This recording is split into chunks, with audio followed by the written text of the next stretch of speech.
Hi guys, it's Crystal with the MouseandABeach Travel Company, and we just got back from our amazing trip to Disney. And I wanted to give you all kind of an update on the current COVID protocols that is taking place at the parks. We spent our first day at a few of the hotels, checking them out and walking around.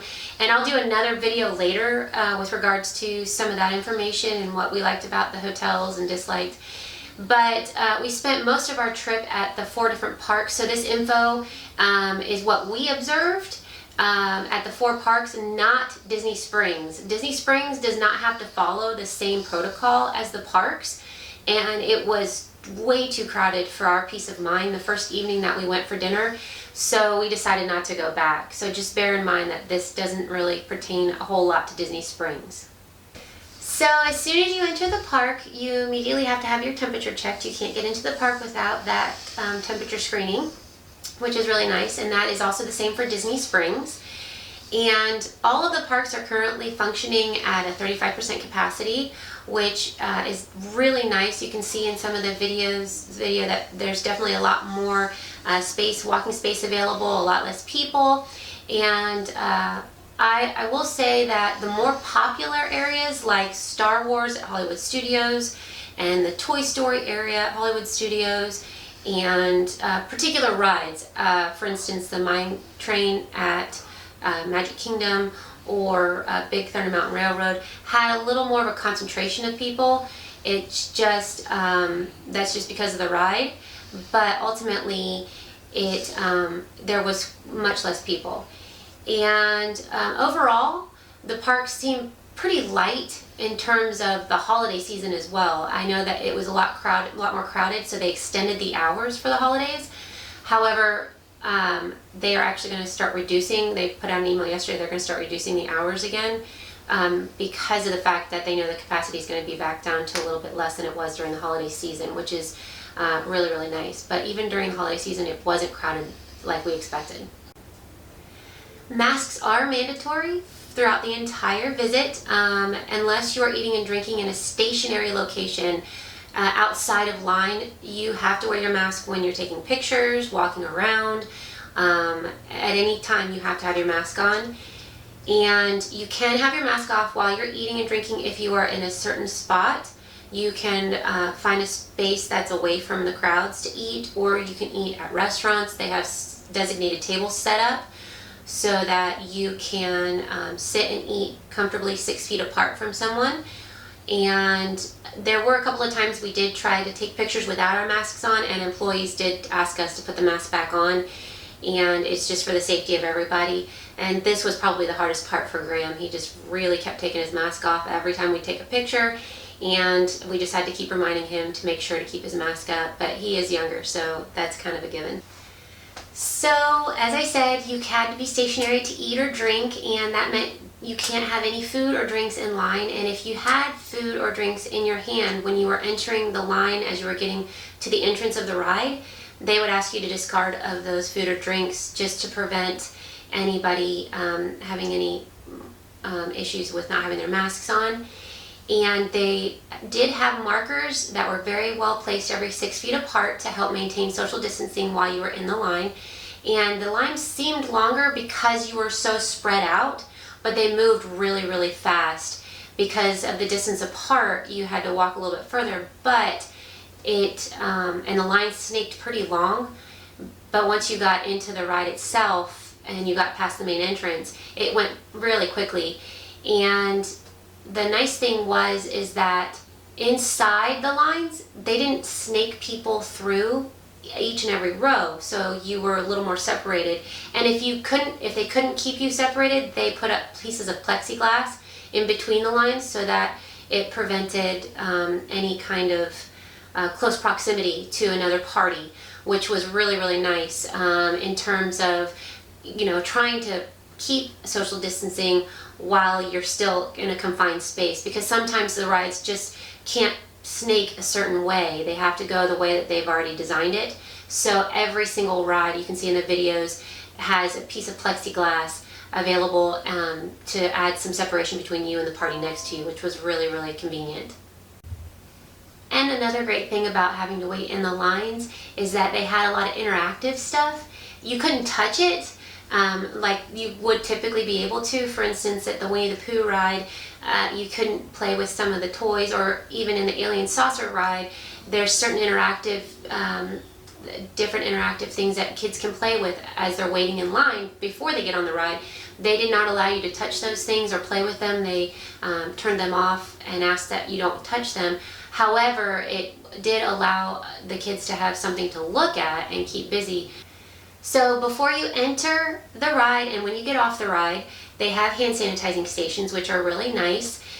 You don't have to worry about not getting on the ride with clean hands and whatnot, or getting off. However, I find that kind of a downside, because there were a lot of people that were skipping it. A lot of people didn't want to take the time to wait the second or two for the sanitizing station to reset. When you put your hand underneath it, it didn't just do it automatically. You had to give it a second or two for it to sanitize, put sanitizer in your hand and to sense your hand. And I felt like that was a flaw in a sense, because at Universal, when we went this summer, they actually had employees putting hand sanitizer on your hand before you entered the ride, and then again when you got off, which I thought was incredible. And I think that it was much more beneficial, because no matter what, everybody had to have hand sanitizer on their hands before and after. Whereas with Disney, it almost became optional to have the hand sanitizer, and a lot of people were skipping it, especially at the end of the lines, because they just wanted to get off the ride and go do something else, and didn't stop to realize, I've got to still sanitize. So it was a kind of a positive and negative. Positive, sanitation was there. Negative, because a lot of people skipped it.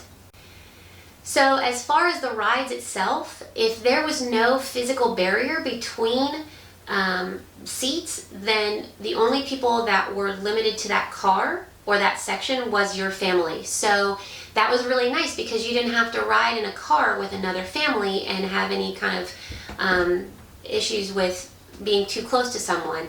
They separated everybody as far as possible in terms of families, which we thought was really kind of nice. This is good and bad, because it can make your wait time a little bit longer if you have only 2 people in one family and 6 people in another.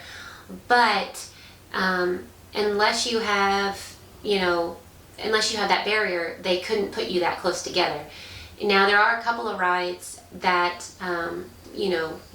they've got high backs on them, like Expedition Everest, where they would put everybody a little bit closer together. But again, only families ride in that particular car, which was really, really nice.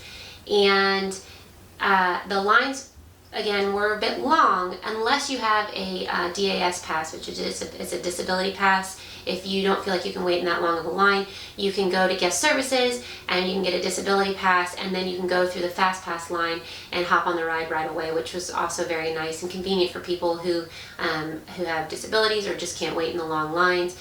With kids that just don't have that kind of patience or whatnot, that is still available to you as well at the park.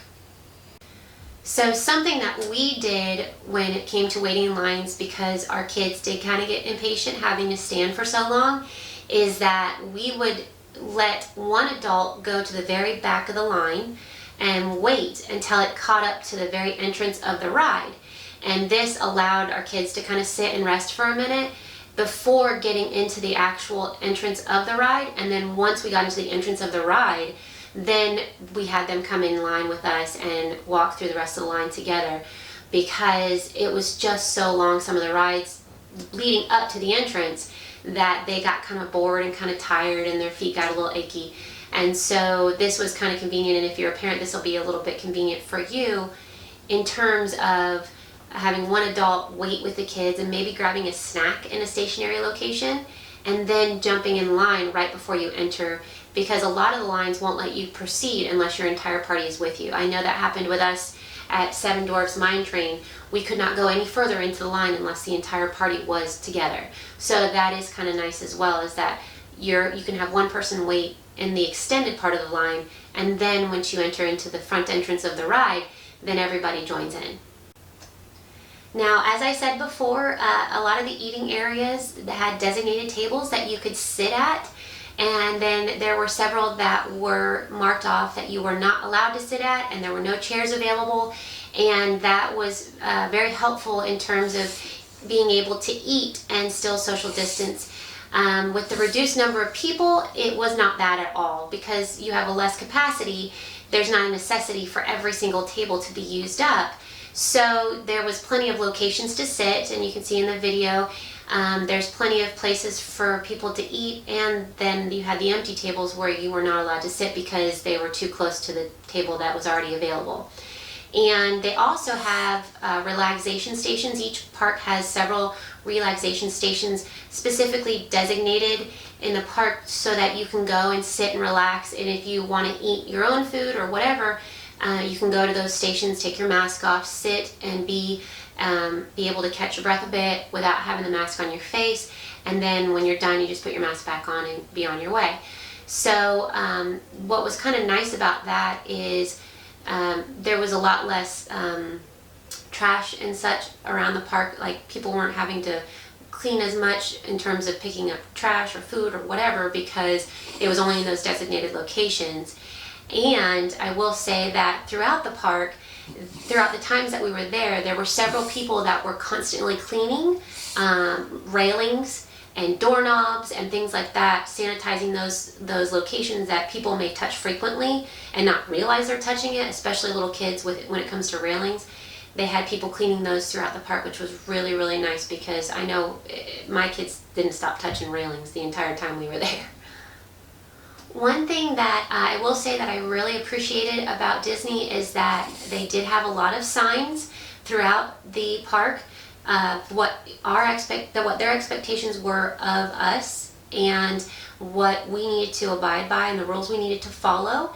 And periodically they would run an announcement over the loudspeaker to remind people throughout the day to make sure to wash your hands, to wear your masks, to make sure you're social distancing, because a lot of times when you're in the middle of a day and you're excited and you're happy to be there, you kind of lose sight and lose track of the fact that you still have to keep away from people and that you still need to make sure to wash your hands well and frequently. And the mask is not so much of a big deal, but a lot of times you just forget. If you've eaten and you forget to put it back up, that happened to my mom. And so the employees will remind you, make sure to put your masks up, but the announcements were really nice. And actually at one point I saw one of the Disney employees physically acting out what the announcement was saying, which was really kind of neat. So that showed me that Disney instructed their employees to physically act out, wearing your masks and washing your hands and making sure you keep socially distant, which I thought was really kind of cute and kind of neat. So that's kind of where we are in terms of what the protocol is. And currently at Disney, there are a few things that are still unavailable. There's no character dinings or meet and greets. They do that to avoid close contact, so I can understand that, especially at character dinings when you don't have your mask on. It's not conducive to have characters walk around. They do come out every once in a while, but they won't be walking around while you're eating. And the nice thing is some of the characters do make appearances throughout the day. They're just at a distance. So, for instance, we got to see Mickey and Minnie and Pluto and Donald and Daisy on a single float, and it went by very quickly. So you didn't have a lot of crowds gathering, and unfortunately that's their biggest thing right now, is they don't want a lot of crowds. So there's also no firework displays.